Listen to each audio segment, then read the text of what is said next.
3. All right, there we go. So if you can maybe just give a brief over, then we can. Yeah, I'd be glad to. Welcome to the Finance Subcommittee on February 21st. This subcommittee is compliant with the Brown Act. This meeting's been noticed pursuant to the Brown Act, and we'll be following those procedures today with us. We have the auditors here, Bailey, who will be presenting the annual certified financial report to the Finance Subcommittee. And the purpose of today was to answer questions of the committee, understand issues, ultimately, hopefully with the attempt to get a recommendation of approval from the Finance Subcommittee to move forward with the acceptance of the audit by the City Council. So with that, I will turn the floor over. Will, do you have any other introductions? I don't, and I was just going to turn it over to right here, and he'll give a overview of the audit, just a real general overview of the process as well. He'll go through some key points, and then we'll turn it over to Joe and comment from there. Thank you. Well, I appreciate it. Good afternoon, committee members, Vice Mayor. I'm happy to present to you today the fiscal year 21 annual comprehensive financial report. As you might be aware, per Campbell Municipal Code, on an annual basis, it is required upon the city to have an independent auditor conduct an audit on our financials to ensure that the numbers that we provided, figures that we provided, are presented fairly and without material misstatement, and to ensure the internal controls that we have in place are sound. And that's exactly what Ahmad and Joe and their team did this year, was to conduct that audit. And upon the completion of that audit is the issuance of our annual comprehensive financial report, which we first initially present over to the committee to allow you both to ask any questions, address any concerns you may have, and should we have the pleasure of having your recommendation, we can move it forward over to council, which we intend to take to council on February 1st with your recommendation, and incorporate the notes from this meeting as well within the staff report there. Before I turn it over to Ahmad to talk about the audit process, the results of the audits, and the letters that accompany the financial report, I did want to highlight some figures within the financials, as well as kind of just our experience with our auditors thus far. First and foremost, I wanted to thank Ahmad, Joe, and their team.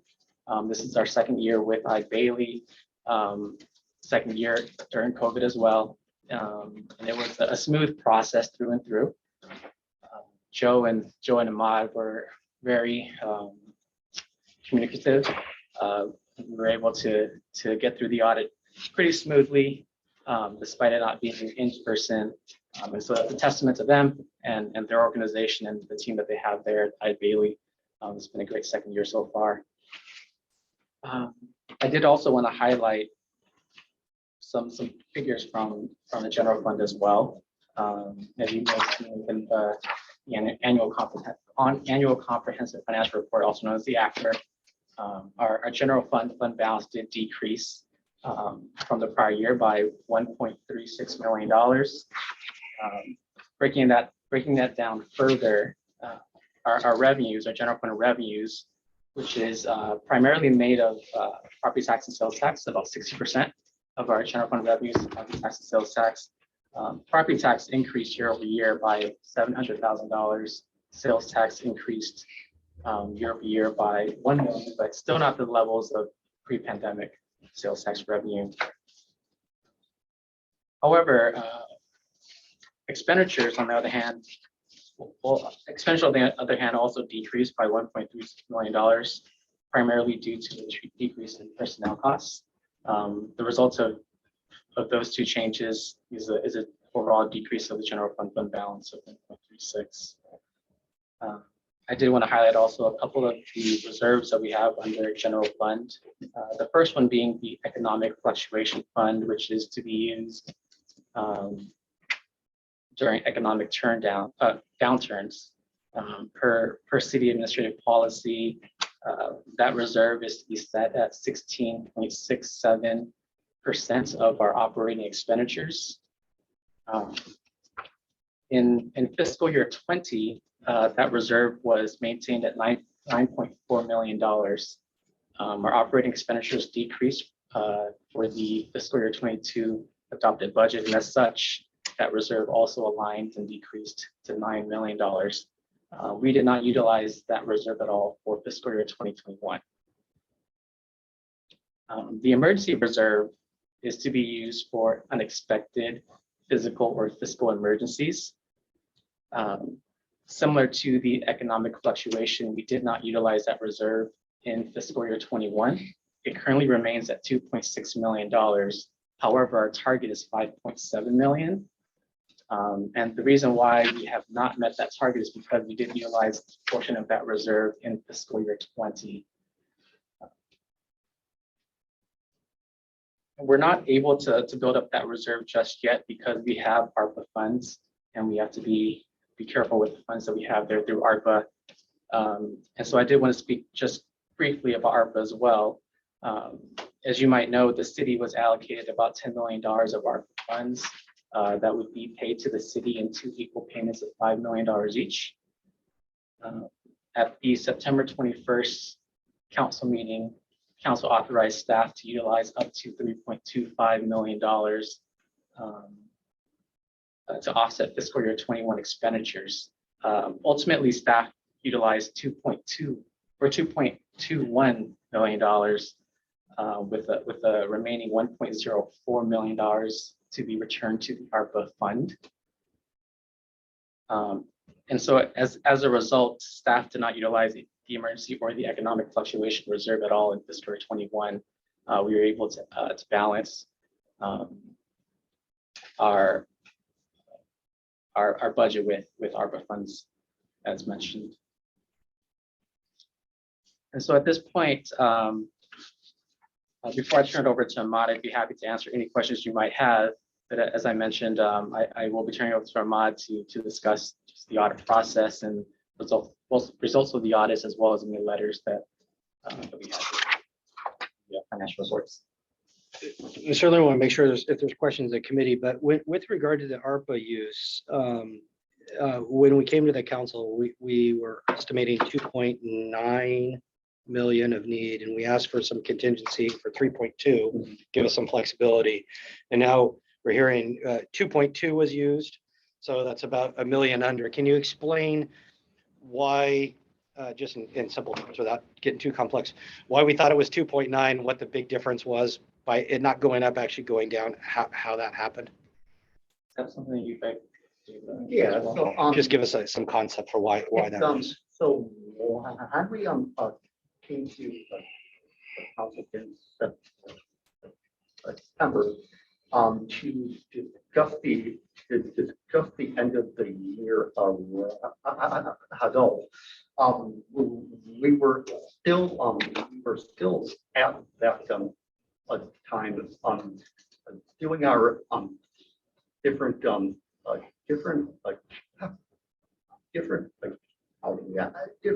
accounting entries and adjustments. We were also from September through the end of the audit. We were able to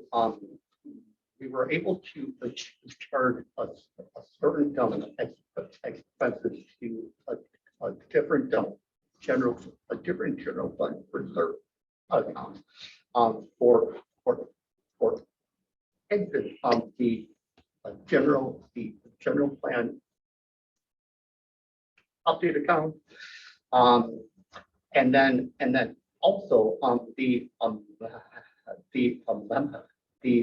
total amount that we expected that we would need to spend to both the CIPR for the account, then also the uh, capital the capital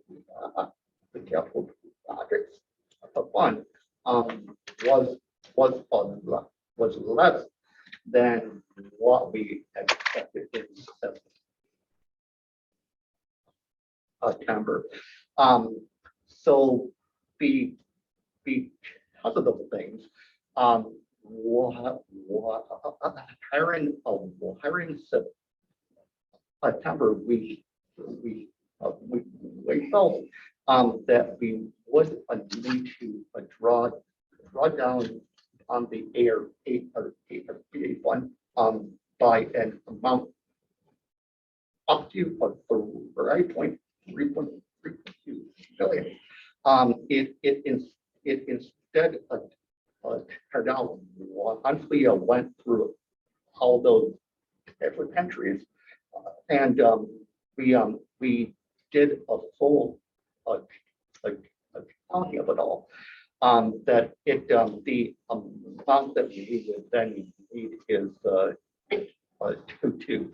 So for any ARPA funds that are unspent now, they can now be directed to. They can now be directed to other.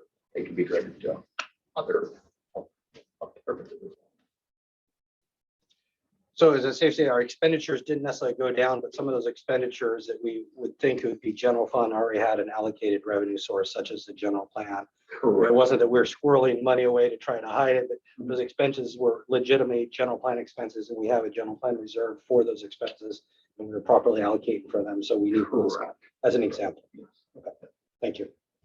That's all. I just wanted them to understand, because when I go to the council, we say we might need, 2 million, 2.9 million, but we're asking for 3.2, and then it turns out $1 million less. That's a great thing. But just it's good to understand why those numbers change. It's not fuzzy math, but as you post things, there's legitimate things to charge, revenue accounts to charge that too. Correct. I mean, how do we go to council? We attempt to be a conservative also as well.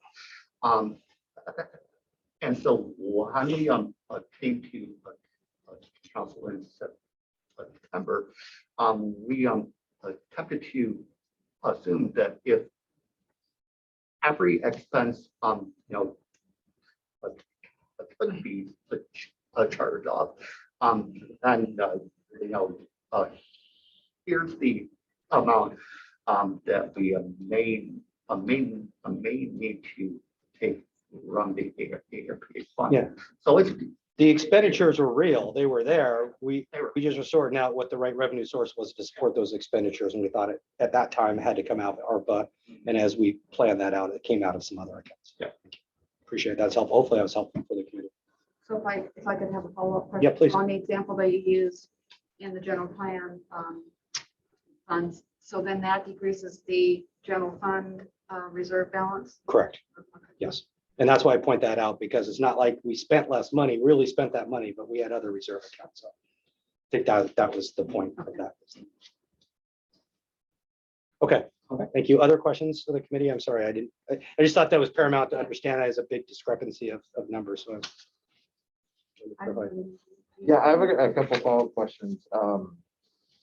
So you mentioned that sales tax is up but not back to pre-pandemic levels. What about property taxes? Does that just keep rising, or? Property tax has been increasing year over year.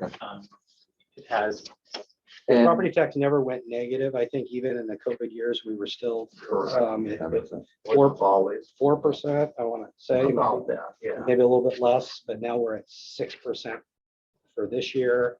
And next year's looking similar to those numbers, Yeah. So the rate fluctuated a little bit, but not the, but not like sales tax did. yeah.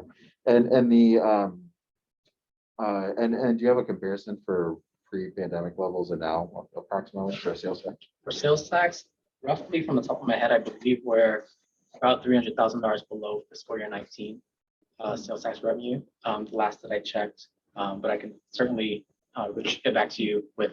Not as bad as Yeah, that's it's coming back quicker than we thought. right. Interesting. Okay. Yeah, that's all my questions. Thank you, Nort. Thank you, Will. Appreciate it. All right, gentlemen, that was a big introduction. Get to that floor. I think you have the floor now. All right, thank you. Thank you for having us. My name is Ahmad Goraibe. I am the partner in charge of the audit.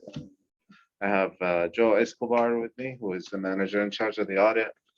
Joe did the groundwork. He did all the credit goes back to him. He did most of the audit over here. I just see the team over there making sure that we complete the audit.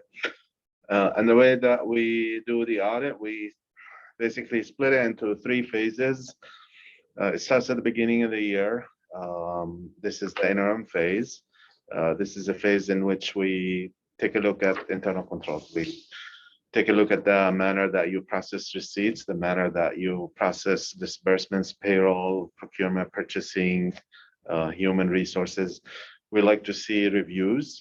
We like to see segregation of functions, and we assess the internal controls as it relates to the financial statements. And then we wait for management to close the books, and we come in after the fact. Our job is basically an affirmation process of the financial information that is presented to you by management. Effectively, it is a confirmation process. So sales tax, property taxes, various sources of revenues, your cash, your investments, your debt, all of that is confirmed. Confirm it with external sources. And then the final phase, the 3rd phase, is the financial statements. And these financial statements must adhere to accounting standards. They call them Government Accounting Standards Board. GASB is the common name for it, and the city must issue these financial statements in accordance with these accounting standards. So we work with management to make sure that these statements are in compliance with these accounting standards. I believe that city also applies for the GFOA award, which is an award in which an entity reviews these financial statements to ensure that they comply with the accounting standards. So I'm pleased to let you know that we issued a clean opinion on these financial statements. Nora was very helpful, management was very helpful in providing the information that we needed. We encountered no difficulties in the performance of the audit. We had no adjustments to the financial statements. And again, as I mentioned, we come in after the fact. All the information was presented to you by management previously. It's just the fact that these numbers are fairly stated. That is really the scope of the audit. And that's how we do the audit. And with that, we'll be more than happy to take any questions. And just for my context, being a little bit newer, has your firm done the audits in years past for the city? This is our 2nd year, and I believe we have a 3 or 5 year contract. Can't remember what it was. We had been with another firm for just over 7 years, and I think we extended them 1 more year and then went out for new. So ideally is new. And the idea is that periodically you're changing, because not that any auditor is bad, but they kind of have different areas that they like to probe and look in, and then we use the same auditor. Sometimes they keep probing the same areas and there's nothing there, but by getting someone else, you're getting a fresh set of eyes on it. Maybe uncover issues, whether they're internal control or otherwise, that you wouldn't otherwise do. Yeah, in addition to the opinion that Ahmad was referring to in regards to the financial statements being fair and reasonably stated, we additionally do it via government auditing standards. That's a negative assurance. It's kind of a little bit different. Basically, it means that we didn't find anything that might elevate it to a deficiency or an internal control finding. And that also is a separate opinion that is part of the standards that we issue for the city as well. Right, so I guess significant changes from the prior year, we implemented GASB, same in number 84, it changed presentation of what they call agency funds, it is funds in which you are entrusted to handle on behalf of the others, you are a fiduciary agent, so that slightly changed. And in common with pretty much every single government in the nation, the name of the financial statements had changed now. It used to be called comprehensive annual financial report, and they changed it to annual comprehensive financial report. So it's an ACFR as opposed to CAFR. And I guess the old naming was derogatory, so they common with everybody else. There is actually an accounting standard requiring that change, GASB statement number 98. So the name was changed on these financial statements. Yeah, Yeah. technically, that was actually. Even our financial statements are politically correct now. Exactly. Yeah, that was one of the things in terms of the GFOA award. They urged all of the municipalities and governments to early implement. I've even been corrected a few times for referring it to the old school way. Yeah, I think I finally got it. It's a lot harder now to say it, but yeah. Absolutely. ACFR. ACFR. ACFR. It's almost like you got something stuck in your throat, as well. or it's an Aflac commercial, right? Exactly. The ACS report. Yeah, it would be. Maybe I'll change it again. And then in terms of upcoming items, there's GASB 87, which will be upcoming next year. That's in relation terms of, we'll work with Nora and Will and their team in terms of determining if there's any modifications to the presentation of leases, whether the city is a leasee or a leaseor. That has changed and is becoming a little bit more consistent with what you might see in industry. And so that's going to be implemented next year. So we'll work with that. That means they got to dust out all of their leases, agreements, create a manifest of all of them. And we need to basically go through a flow chart for each and every one of them and make sure they're going to be accounted for appropriately. And then in addition to that, with that ARPA money that was received, we'll be jumping into single audit. That means that we're going to have the federal compliance requirement, single audit, and perform that as well with the assistance of the city. And so we'll be probably taking a look at that ARPA money as well. And really that a lot of times has to do with taking a look at procurement policy, things like that, making sure it's consistent with the federal standards, as well as the own policy of the city. And you mentioned that this is, I think, the interim phase in your auditing. What does the rest of the process look like? So the interim phase is the phase which we take a look at the internal controls, the, I guess, final phase, and then the reporting phase is the last phase. So the final phase is the confirmation process. Management closes and we confirm these balances. And then the reporting phase is when we work with Norit and Well and making sure that these financial statements are in accordance with the standards. The additional work, which is unique this year in relation to the prior years, in comparison with the prior years, is the sheer amount of federal money that governments are receiving. So there is something that they call federal compliance audit. And this is a grant expenditure audit in which we are going to take a look at the expenses. This audit is not due until like a couple, 2 or 3 months from now. So we're going to work with the city on the federal compliance.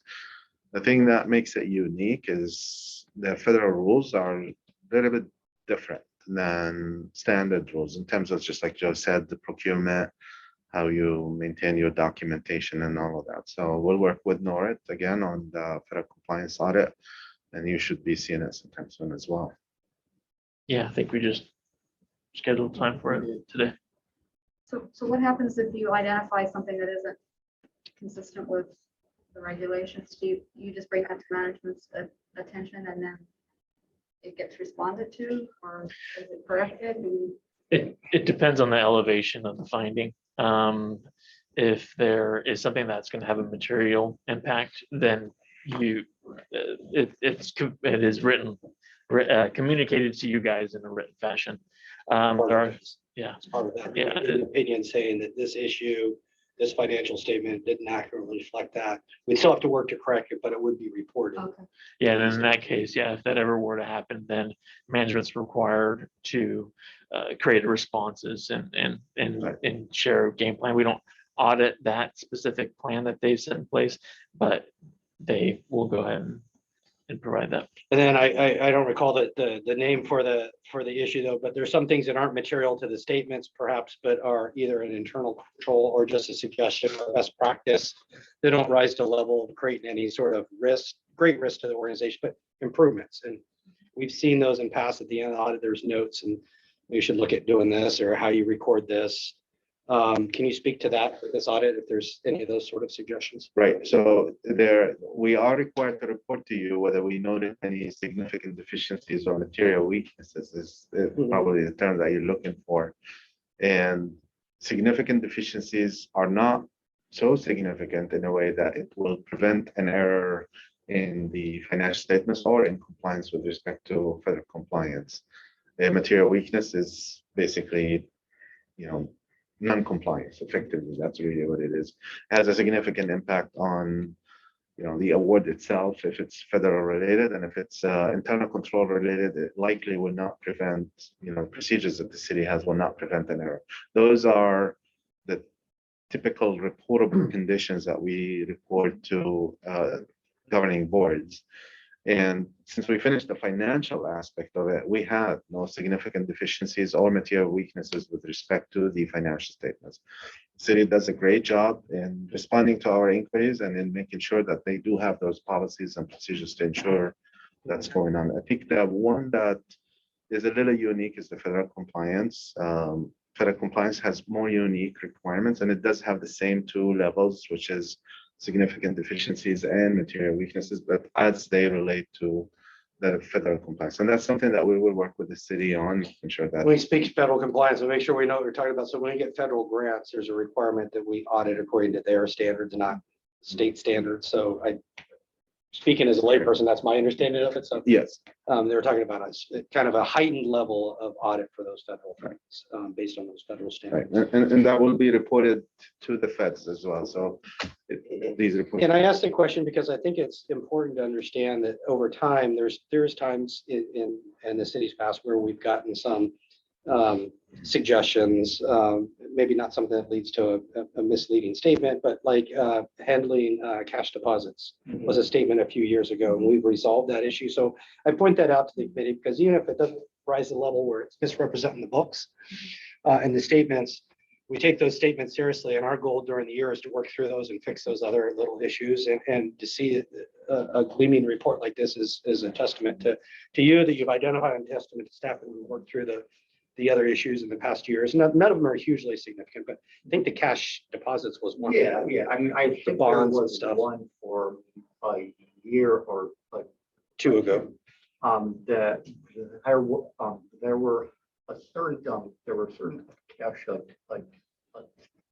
deposit that when a person would pay come in to do a building a permit or some type of permit, I would put down a certain deposit that when they were all done, that deposit would then be returned. I think I got that right. Yeah. No, you got it. That's the issue. And so we were in the past, we were a victim of slow in returning the deposits when they were due. So we've our team has done a much better job in working with the different departments to ensure that if there's a deposit that needs to be returned to either a person or a company that it gets returned timely. So I think that it was a particular finding that occurred for about 2 years. Audit but it's since been addressed. Yeah. Yeah, that was cleared in 2021 audit standards, even though it was a prior different auditor that had that. We went through and took a look at it as And well. I'll just give an example of the types of things we Yeah. see. We're not seeing that this year because we've dealt with that issue, but just try to give the committee, Sergio's new to this, and I think you probably recall that Because I issue. remember talking about that Yeah. last time, about that, whether that had been final. I mean, there were some really old ones in Yeah. there too. Previous auditor that identified that. There was some subdivisions that were, 10, 15 years old, and the subdivider never came back and asked, and our staff wasn't, our processes weren't such that we were really proactive about closing out a file and making sure if there was a deposit that circled back to finance and that got paid out. Yes. And I think with some of them, it was even understanding who it would be paid to, because so much time had passed, those parties weren't even around anymore. So Correct. there was some complexities, but we resolved that. I just use as an example, and I appreciate that you remember that. We don't see that here today. Yeah. Normally, if there was those sort of deficiencies, you would hear about that in here as well. That speaks well to our staff. Absolutely. Yeah, it does. Thank you for clearing that and other issues. And I point that out just so the committee's kind of aware of. It's not always as glowing and gleaming. This is a good spot to be. Nothing dramatic in my time here that I've seen, but even those deficiencies we try to get on top of. So. Other questions of the committee? Not on the audit right now. I had a question on page 59 on the pension funds. I'm not sure if that's appropriate for right now or the overall committee or. Well, we'd start right now. We'll start with it, and if not, then we can fund it. Sure. I was just hoping, and this might be for staff. I hope maybe you could run me through the changes in the pension funds. Could you give a quick overview of Sure. just what a change from higher to your? Sure. So if we're looking at page 29, and Brian, did you want? No, I got it here. He's actually. I'm on 59. Actually, page 50. Page 59 of the ACFR, you'll see on the top line of that chart that beginning with the first figure under total pension, $116 million. That's our total pension liability for our miscellaneous plan, which includes non-safety staff. The plan fiduciary net is more or less the assets that we have under our pension, and the net pension figure of $30 million is our net pension liability, and these figures are as of fiscal year 20. So if you look at the bottom row for the balances of June 30, 2021, you'll notice that our total pension liability increased from 116 to 121 based off of various changes in the year, such as service costs, interest on our total pension liability, and differences between expected and actual experience. So all of that combined increased our total pension liability by about $5 million, almost $6 million. On the other hand, our assets also increased from 85.5 million to about 88.7, with the net effect of our net pension liability for miscellaneous plan of an increase of about $3 million. And in this chart, it kind of breaks down different types of changes that can cause fluctuation within our total pension liability as well as our assets. Some of these are just increasing costs. When they mention experience, they're talking about the term life expectancy, how we do in terms of investments, things of that nature. So that's kind of all part of the calculation. And those aren't things that we readily control, and that's the flexibility with PERS pension. No matter what we do to try to fund this, if it ever our investments don't meet what was expected, we're going to have more liability in the coming year than we anticipated. Mhm. Right. If hopefully said that's correct. And then this number at the bottom here, proportionate share of net pension liability, does that mean that this is what's held by the city and the balance of that is held by the state, or how does that break? So this $31 million is our proportionate share for the safety risk pool. So we're part of a risk pool that includes a lot of other safety members and jurisdictions. And this is just our allocation of that total pool. It's the same calculation as above, but it's for the pool for public safety. The above pool is for miscellaneous, which is everything but public safety. And that we have our own miscellaneous pool. Right, that's Campbell's miscellaneous. Yeah. Public safety is a shared pool with other, Hmm. and that's why you don't see that. I think probably why you don't see that level of breakdown. We just get Right. told what our share is of that Right. liability. So if you were to say, Brian, what's our total net pension liability? It's the combination of both of those, right? Yeah. Right. With the 33 plus the 31 to cover all of our employees. So why are we in a pool for safety and not? So That's it's based upon the total number of people that you've got in every agency who are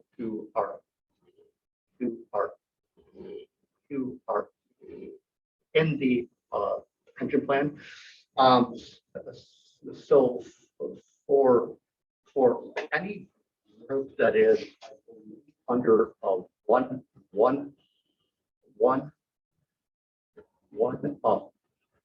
hundred of people in a total, they then go into this pool that you combine with different agencies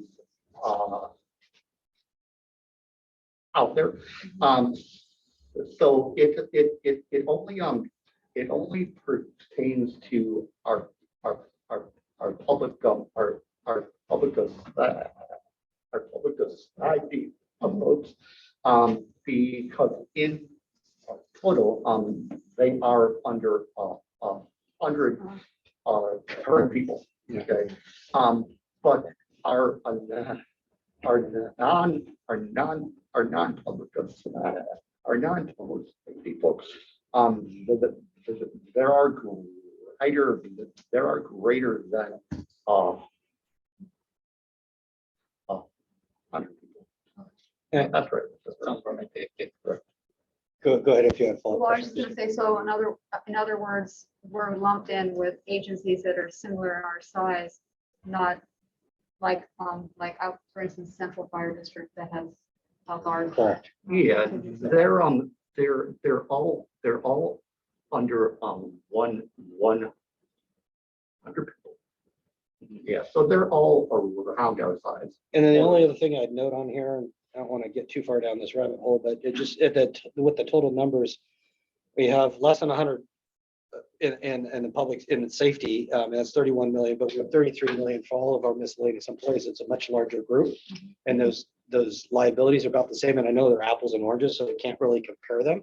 But if I were to compare that apple to the orange, it demonstrates the expensive pension plan for public safety and the 3% at 50. In large part, now it's different formulas. I'm trying not to compare apples to oranges, but in a nutshell, it's a much more expensive plan for the city. You see, it's equally as expensive as all of our miscellaneous employees. And Yeah, I just not going to change. That's just anecdotal pointing that out. Thank you for that breakdown. Follow. Thank you, Nora. That's helpful. Thank you. Other questions, the committee? Sergio, we'll give you some time to digest. I know this is your first go around. I'd be glad to sit down, or Will, if you have any questions. After you had a chance to kind of digest it a little bit. But It's helpful. I reviewed this before and I don't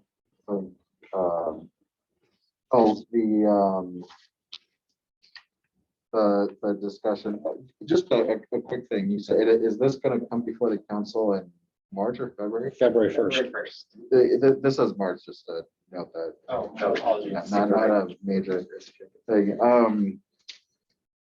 I see the discussion of, and stop me if I'm getting ahead in terms of what we want to cover. No, you're okay. Consolidation of reserve accounts, maybe, Yeah, we're gonna talk. We are gonna talk. we're gonna get to that, Yeah, okay. yeah, I'm sorry, yeah. No problem. So, so I think that's it in terms of the audit, though. I don't know how. Ann, are you good? Yeah. So is it appropriate to ask for the committee support? And I don't know that we need a motion, but if both of there's consensus for you to support.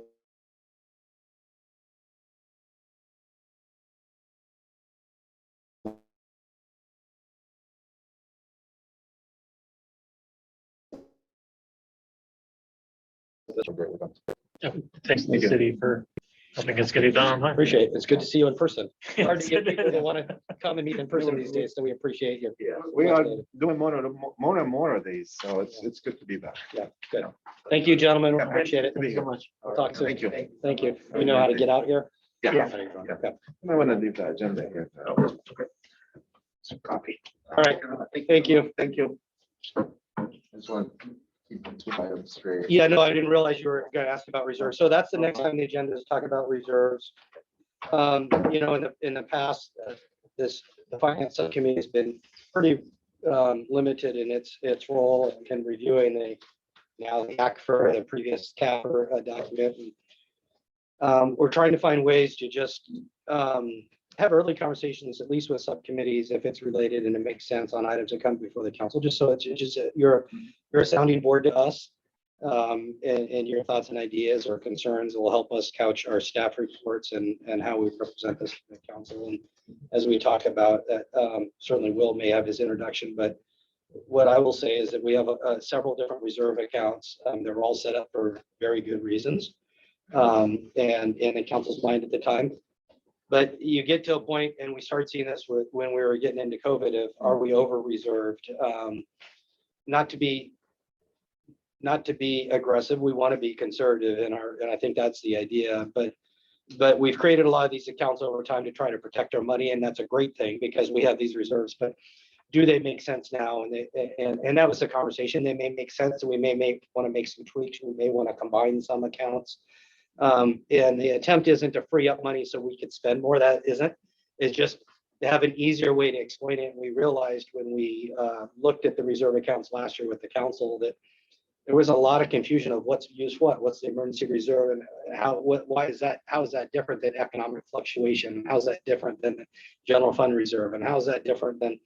So I think that was the gist of the conversation and why we had this on the agenda. And Will, do you want to maybe take it from there if you have any? I think that you've hit upon certainly. I'm sorry, I didn't mean to steal your thunder. I'm just trying to keep us moving. So I think that you did hit upon the key points that we will discuss today.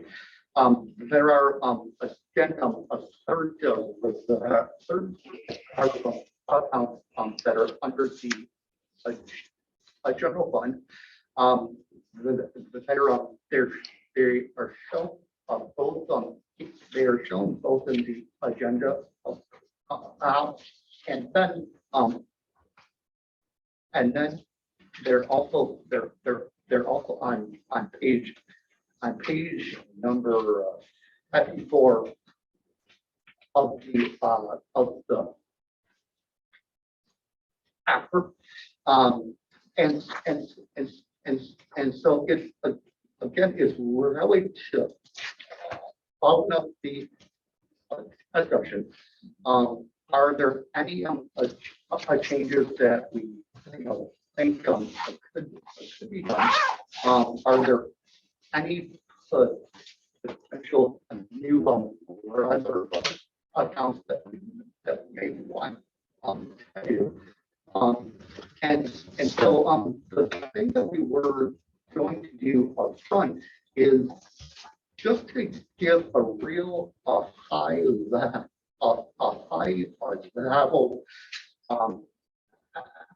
educational introduction, just to explain more how we currently got in place in our general fund accounts. The purpose of them and also how they involve the details of them. And so I'll turn it over to I'll turn over to Red to give that educational piece up front, and then we can go through a discussion of what we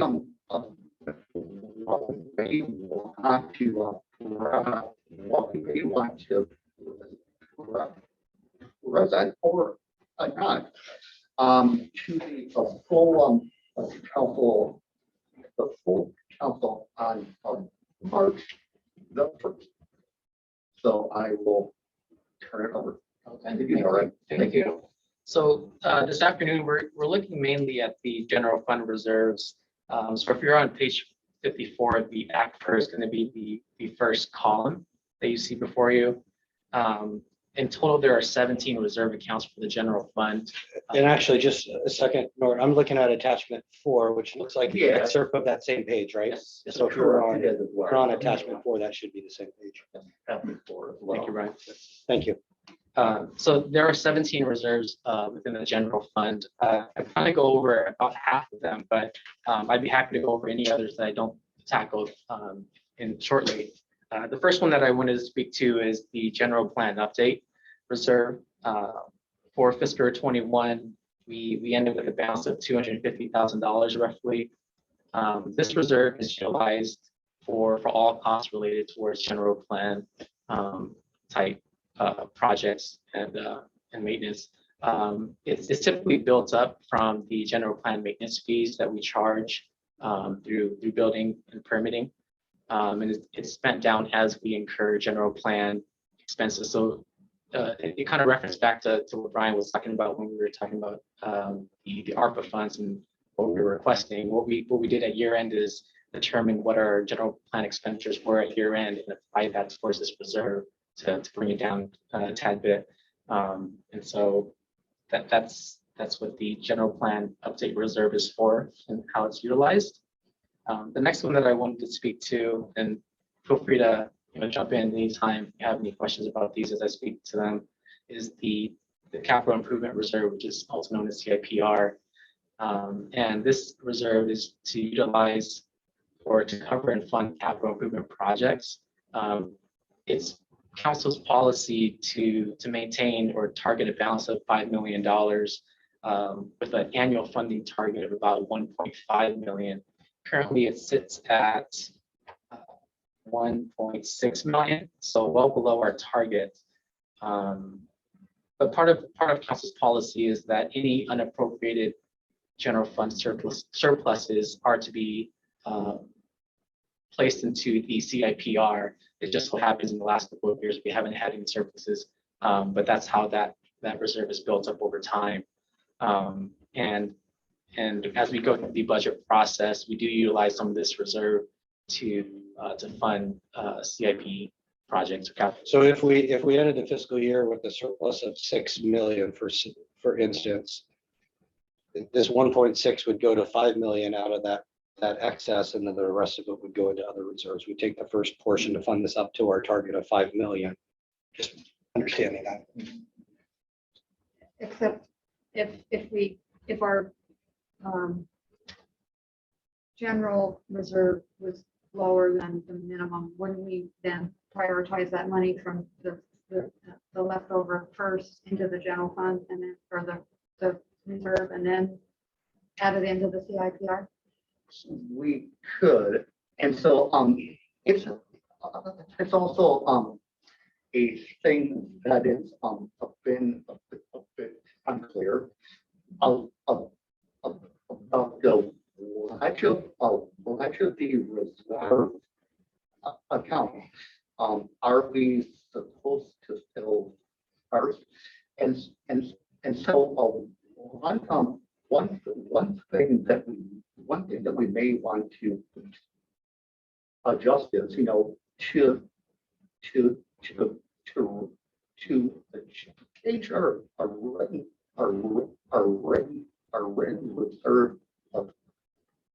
written reserve of policies as well to something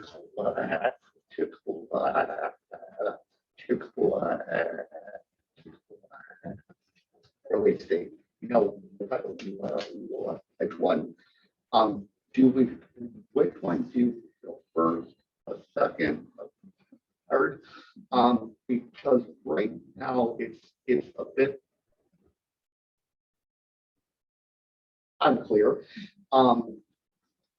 And so, yeah, I mean, I think it's I think it's a thing that we could potentially improve that. And I think you're right. It makes sense. It would go into your general reserve, and then you decide CIP, how much do we need to fund into these projects? Because those are somewhat discretionary, not all discretionary, but they're the projects that we're deciding to want to do. So it would make more sense for that to go into the general reserve, and then annually with the budget, make an adjustment and transfer into the CIP what you need to achieve your purpose. Yes, yes. Or something of that nature. And that's not very clear in our policy when we've done that. And see, to me it is, but I mean, it just seems that that's just a natural when you've got a threshold that you're It is. meeting, that if you've got It is. excess, it should go into the general and It should.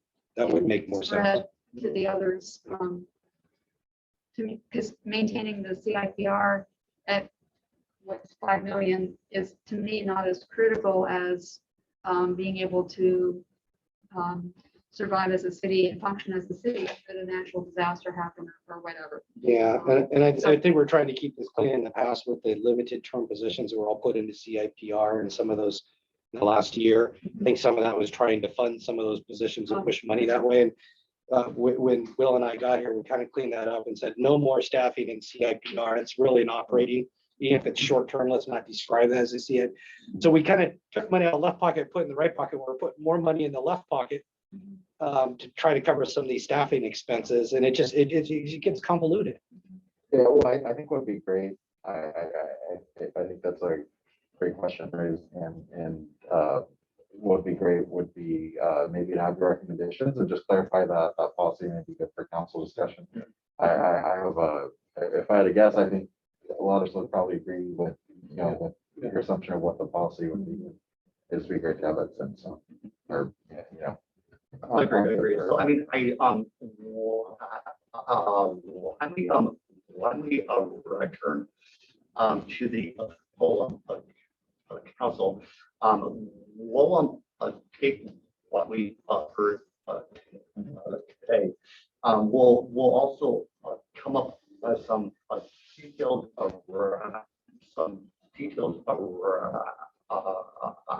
recommendations for council to consider. Thirdly, we should go through what's currently on paper to ensure it's all clear. We know for sure what is a first and second and a third. So Nora, we interrupted you. All with good questions. Thank you, Sergio, for that. But you were on the capital improvement reserve, are you? Yes. The next reserve that I want to speak to is called capital projects. It's just under the capital improvement reserve. And its balance ended at $771,000 at fiscal year 21. And this capital projects reserve is pretty much a subset of the CIPR. What it accounts for is CIPR funds that have already been earmarked towards current capital projects. And that's what the balance is. And so as we allocate more towards capital projects in future CIP processes, we do transfer some funds from CIPR to that capital. And those are typically carryover projects that aren't new projects this year, but they may have been projects like Winchester went over many years. Right. Or a project that just didn't get done in time. And these are the carryover funds. We've tried to be mindful of these. I know that number was much larger in years past. And we said, why are we carrying so much money? And I want to say it was over 5 or 6 million at one point. Maybe I'm making that number up in my head. I think That the number is very large and we were carrying a very large carryover balance. We tried to get on top of that so that it's more in line and we're not carrying years and years of carryover projects. If the project's really not going to get done, then we closed it out and didn't show it in the carryover. So that number's been pretty mindful about that in the past few years, but those are projects. Winchester's a great example. Because Yeah, I was it's gonna mention that. years in my mind. Well, it's the benefit of having that be a separate fund, is that just to keep it cleaner for accounting purposes? it's so that we don't double count and reallocate funds that are been allocated already towards capital projects Mhm. that are to be funded by. So when we come to you with your budget and we had this discussion last year and they said, well, how do these carry over? And we said, well, you're not, well, we're asking you for the new money, the old money, we've already got the old money. This is the old money. This is accounting for that old. And I think that's a hard concept to understand for some people to It is. understand. It is. So, Maybe we can explain that when we get to the council a little bit more. Yeah, I maybe mean, I don't know. we were, contemplating, other for that, we should just, I know, into one account. I mean, I think there's really there's really some pros and cons, to both the current approach where they're in two accounts, to a alternative approach where you put them together. So I think it's a thing that we do still intend to ask for. We agree that it does cause us some confusion. I mean, I think that even internally, that it does also cause some confusion. But I also understand that, I also understand how come they're apart as well.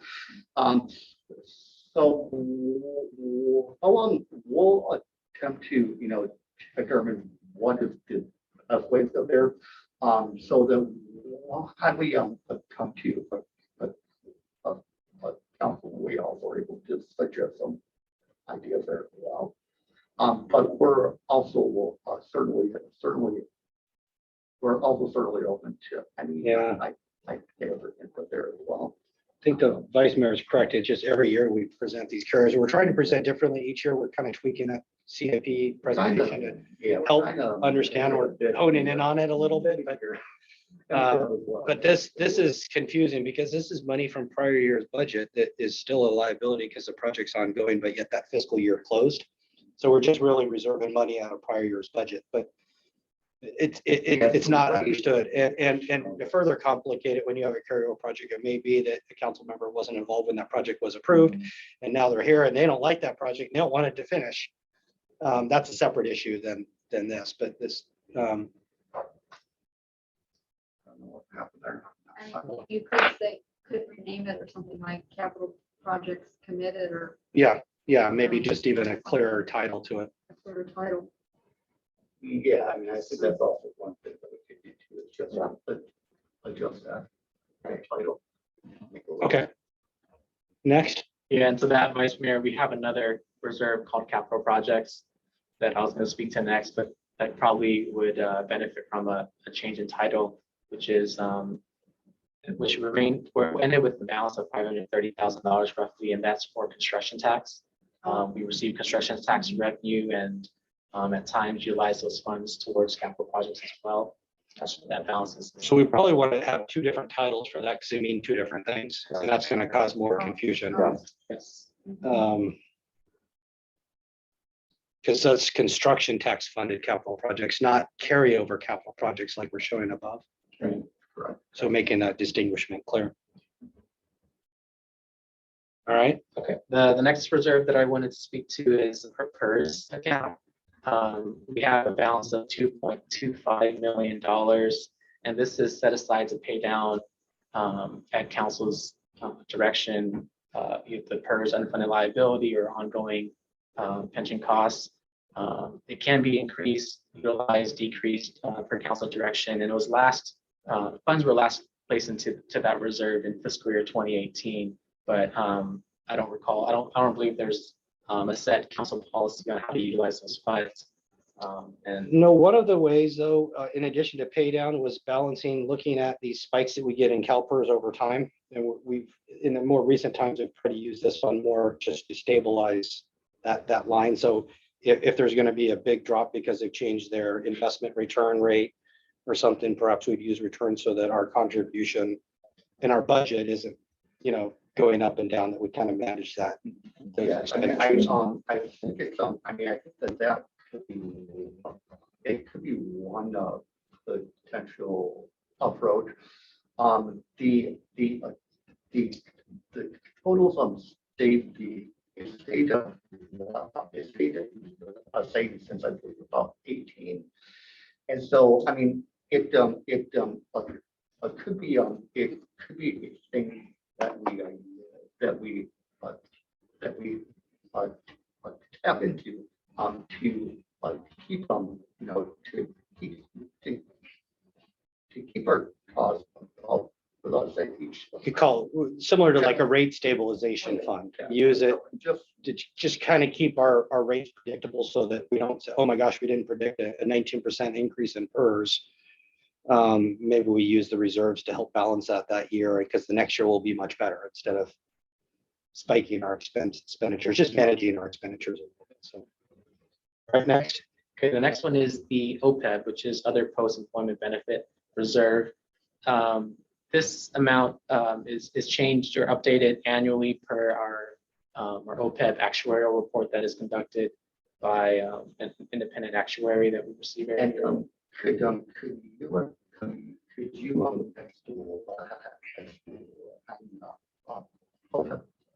Sure.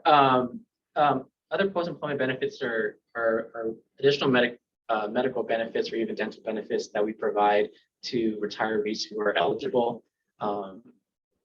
And there's a liability that comes along with that, and our actuaries look into how many retirees do we have, how many retirees are we going to have in the future.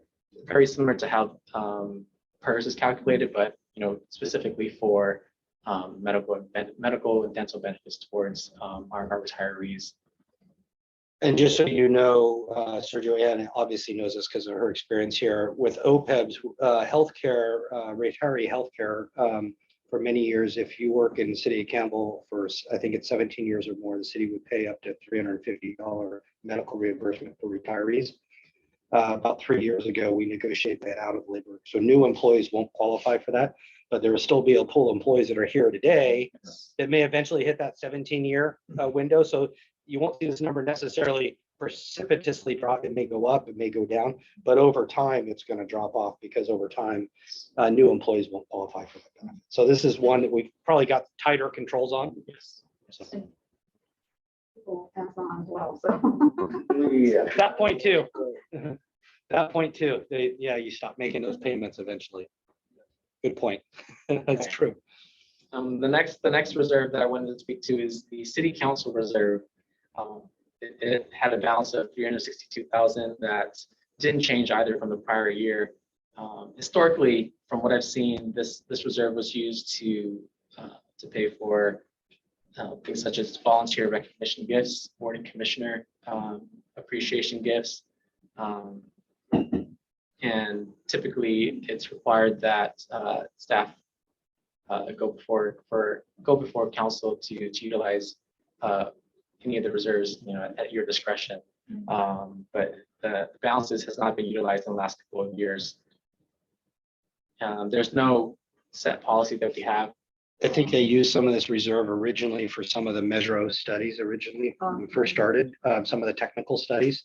And I think, at least when I first got here, my understanding and hearing, the council wanted to have some opportunity when there's something that the council really wants and they're being told, I'm sorry, we don't have money for it. This was a way to create some fund to enable that.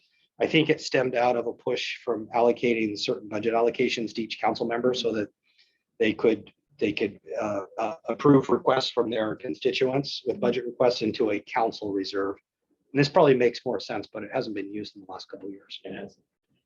Has it ever been used? I think we used, it was 500,000 originally, Oh. that's that amount. So I know we used it right before I came here. I mean, I saw some of the bills after I came, but I think it was for some of the geotech studies for the library to kick that off. And there was one other use of it, and I can't, usually small commission, every year I see commission recognition, volunteer recognition. Some of that sort of, but those are small potato numbers. Well, and usually all that type of recognition is programmed through the budget. So- It is, but this is the revenue source. If you look at the revenue source for those funds carefully in the budget. Now, we don't spend a lot of money on volunteer recognition, but we do have an event every year but those funds come out of that. Yeah, it does. And so, I do think that it begs a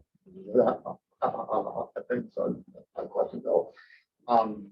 Does council allow this was our account to still exist or not? I mean. Sort of redundant on the general fund reserve. Like some expenses that council wouldn't want to pay for. I mean, they can still be paid for from the general fund. And so I'm not sure that there needs to be a whole reserve account. I mean, it's okay. But I don't know the intended purposes of there or not. It's certainly up to. And I think, is it safe to say, correct me if I'm wrong, the unassigned, all four of those and unassigned are really could be combined or left separate? Because they all really are unrestricted and you could spend them, you could change one funding to the other, you could combine them. They all are general fund unrestricted reserves. You just created these pockets, so to say, put your money away so that you feel comfortable that in a rainy day when you need that money that's there, but you're not restricted to keep it in those pockets. Correct. I mean, It's kind of a false security, but it's not unusual that cities do that to, for lack of a better term, squirrel their money away for a rainy day. But in all intents and purposes, at least my understanding, those unreserved or unassigned could be combined. They could be interchanged. If you decide you want to move money from the other without restriction, the council would have the ability to do that at any time with the council's direction. Correct. So I guess that begs Will's question. Do you really need a separate reserve just for the council when the council has the ability to spend all of those reserves? well, yeah, I mean, that's the thing. I think it's a thing that does cause some confusion. Well, Because, I mean, I honestly, in my experience here, never knew that there was a city council reserve. And anytime that there was like an advisory commission dinner, it was all programmed through the general fund. And I can tell you some years when it was lean, we were, counting pennies trying to find, and there was never any discussion about using this reserve to help fund it. So that's kind of a surprise to me. Well, they're all general fund. All these are general fund reserves. You're absolutely right. It's all coming out of the same bank. It's like you go to B of A and you create 4 savings accounts. It's all your savings account. You could move money from one to the other. There's no restrictions, but you feel better knowing that there's money in that account, perhaps. And so they're all intended to be for a specific purpose, either a pension or Oped or a CIP or or an emergency and stuff as well. So it's probably although it all comes from the same big Audit, by putting it into all of these different accounts, it's to say that that, you know, a certain amount are meant for this purpose. If you were doing your own account, you know, if you may like assign a certain amount to, you know, to save for a new car or something, or a certain amount to save or and children go off to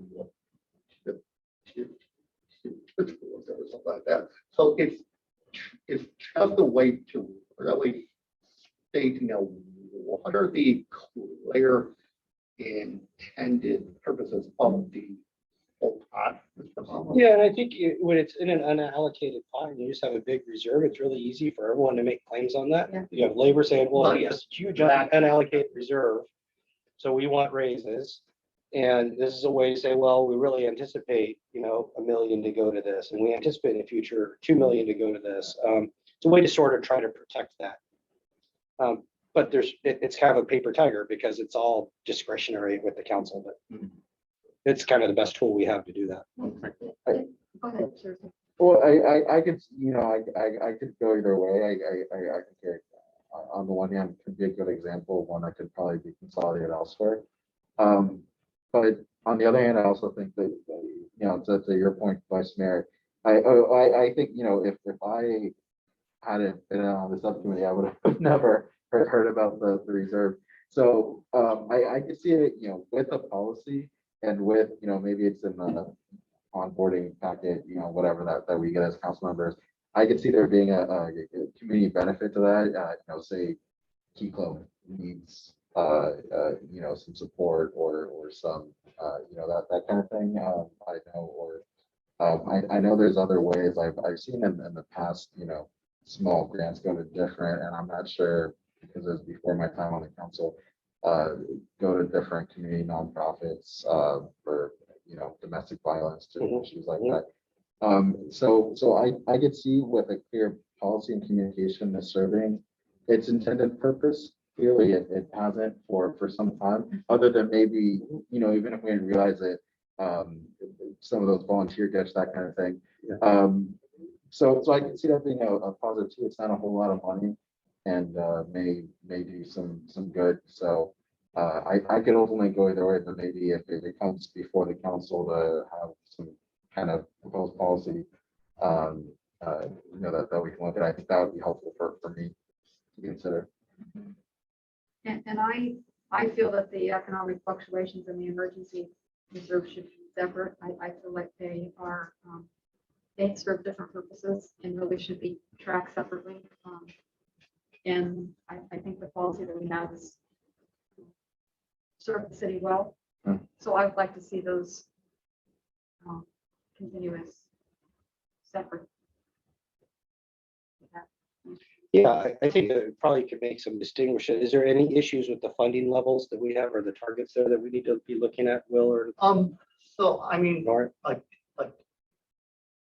typically for those types of with hybrid accounts, you keep about 2 months of 2 months of expenses, which equal 16%. 16.% So we for sure have got 2 months. We then also got we've also got an extra 10%. It's really say if we were to if there were to say be an earthquake, a flood, where we would need to pay for extra. Well, we used this for the pandemic in the first year. Yeah. We pulled it from this reserve. This was closer to 5 million. It is, I mean, So that's a good example. Um, so they are apart. They're for a slightly different of purposes. I think a thing that we could also potentially do too is, al- although they are for two distinct purposes, it's, I think the detail of those purposes could also be improved a bit. Just so it's 100% clear, that the econ of the econ flux reserve is to be used if these particular things occur. And to really better distinguish between the two. Okay. And I have a question about the community center. Yes. What is that? Yeah, so this there's a fee within the fee schedule that charges, I believe, 2% of facility rental charges. Oh, That okay. 2% is it goes into this community center facility reserve account, and as we have maintenance or capital type Oh, expenditures, we utilize those funds from that fee. okay, and the same with the Heritage Theater. Yes. They charge a surcharge on the ticket, right? Yes. Yeah. Yes. And I think that community center fee's fairly new. It's fairly new. I think it was as of early last. Yeah, this is a new, Only about a year or two. that's why the amount's pretty low on that, but it was modeled after the Heritage Well, Theater that makes sense maintenance. because. with lots of expenses out there. It does. Expenses. It does. Yeah. So you'll see that balance grow. Okay, Well, unless we're doing a lot of projects, but hopefully we see that balance grow Yeah. and start supporting more projects. I mean, a thing that we also could potentially do is a general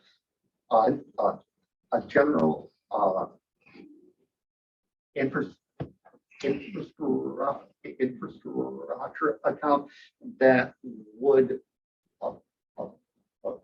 pay for repairs, deferred maintenance expenses.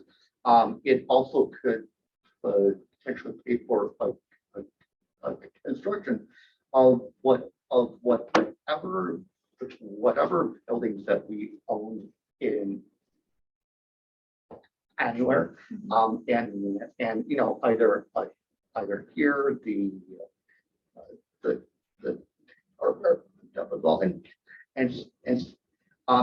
because we're currently, we don't got a good way to address those types of costs. So it could be helpful to, put away a certain amount each year,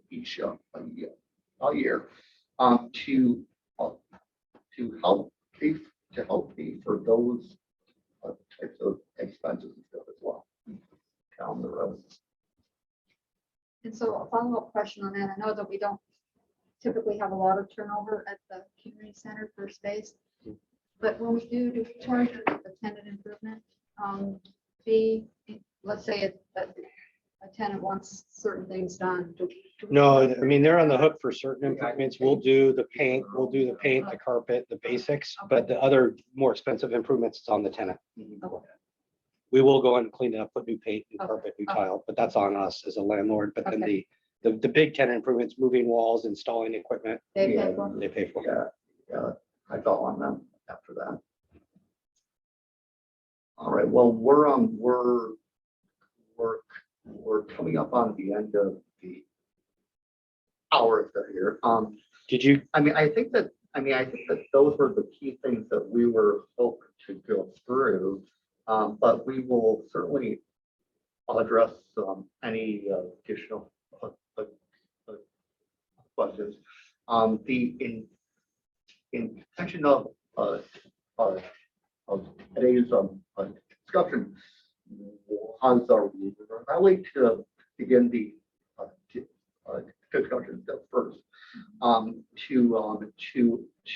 To also have you some educational piece as well, so that you do understand what these different what these different reserves are, and then our intention is also to return to the full council on return to the full council on March 1 to continue the discussion, but to also to see whether or not there needs to be any adjustments that we put into the upcoming year that would be in July. So just quickly summarizing, we heard some discussion on the capital improvement reserve, what we call capital projects, and clarity on that. Talked about clarifying the council reserve and whether or not there's some discussion whether or not that should be combined, keeping separate economic fluctuation and emergency reserve, but adding more clarity to how those would be used. And then did I miss anything else, Nora? Changing that assigned capital project Yes. title to. Yes, thank you. Two capital projects. It would clarify the Clarifying those. capital projects. Did I miss anything else? No, I think that has been covered for us. Having a policy for a couple of things. Yeah, I mean, we'll go through each account and stuff, and ensure that if it's either unclear or just not there, that we'll attempt to put one together as well. So, Yeah. excuse me, I didn't mean to interrupt you. Is it your intent then to bring it back with somewhat of a recommendation to move forward? And then is it okay to represent, maybe when we have that draft, we want to share with the committee, because I want to be able to say we vetted this with the committee, but I don't want to put words in your mouth with our draft report. Normally, we're not drafting staff reports with council members, but I think in this case, if we're going to represent it as a subcommittee, I don't know if we need to just circle back, or just maybe we'll circulate the document and just see if there's any kind of, Yeah, I mean, I think that would be just to make sure. I'd hate to get a recommendation day without knowing how that's going to formulate, but I think we've got the ideas, and as we formulate that recommendation, we'll circle back to the committee just one more time quickly either. And as long as we do it independent. Yeah. That way we're not having a meeting. Yeah, I don't know that we have to have a formal meeting, but we could send to you, get each of your comments and make. Yeah, I mean, I could do it over,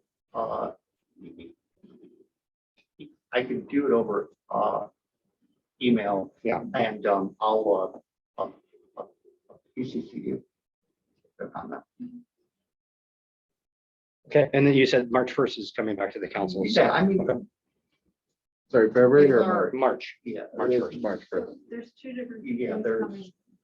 Oh, the other was the audit. The audit's coming February. That was, yeah, that was my, okay, so that was my confusion. You had that right. So February 1st will be our mid-year report. That's Yeah. maybe substantial, and then the audit. yes, And then in March, we're talking about reserves. yes, correct. Perfect. And well, did we need to discuss the ClearGov system, or is that? a Oh, separate discussion? So, I mean, I currently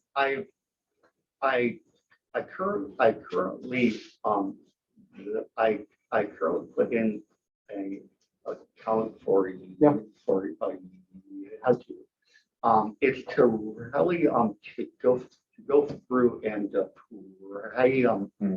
approve, the detailed, budget request, for the attorney, the clerk's office, but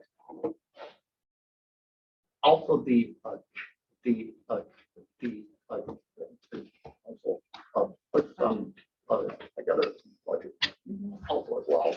So I didn't know for sure whether or not, you would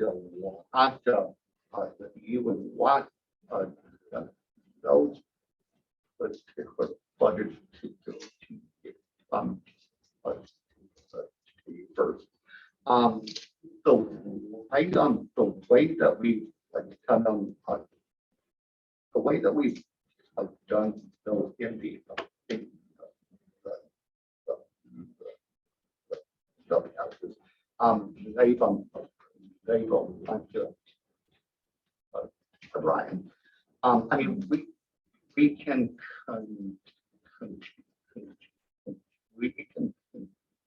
pay that as well. But the attorney and the clerk,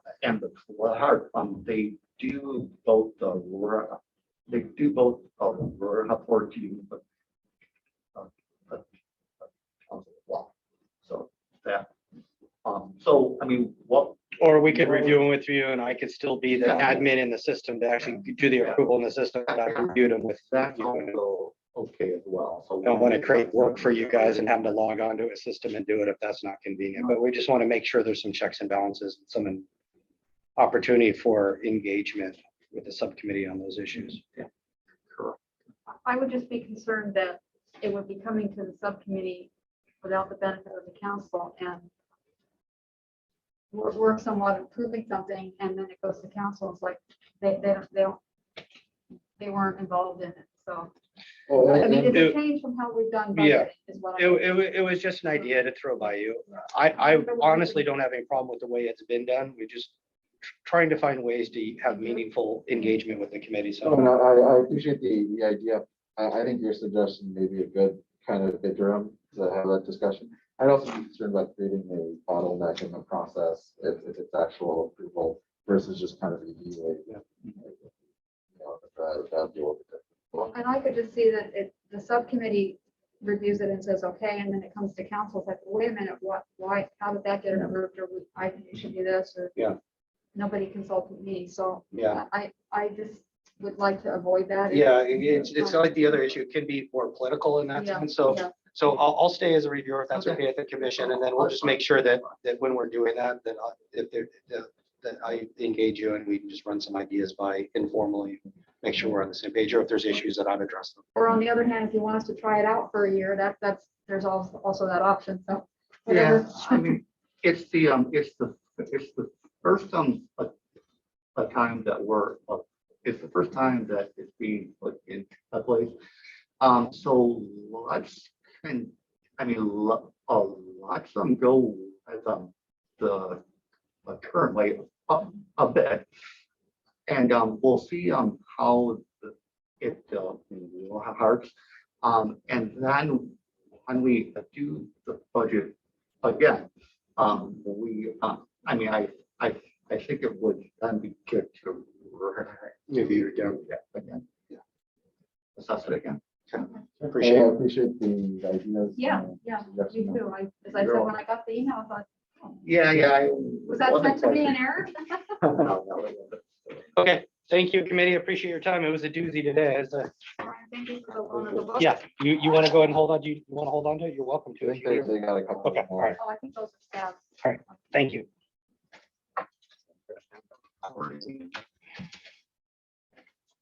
But yeah, thank you all for a Thank good you. meeting.